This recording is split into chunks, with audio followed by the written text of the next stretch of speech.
बरं, तुम्ही म्हणता आहात म्हणून मी प्रधानजींवर नाही रागवणार. तुझे ध्यान तू समुद्र मंथनाच्या कथेवर केंद्रित कर.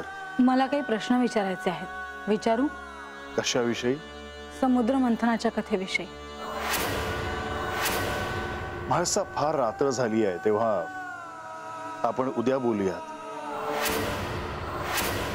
तोपर्यंत या प्रश्नाची जागा दुसऱ्या प्रश्नाने घेतली असेल.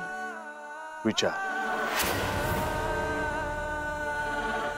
या सृष्टीतील चराचराला त्यांच्या आचरणामागील उद्देश कळायला हवा. सर्वांना केवळ माझ्या धनरूपाचा संचय करायचा आहे. माझ्या शुभरूपाचे पूजन कोणालाही करायचे नाही. त्यांना केवळ अलक्ष्मीचे अस्तित्व हवे आहे आणि हे मला मान्य नाही. श्री महालक्ष्मी या श्री विष्णूंच्या अर्धांगिनी आहेत. तर त्या गुप्त झाल्यावर त्यांना परत आणण्यासाठी श्री विष्णूंनी काय प्रयत्न केले?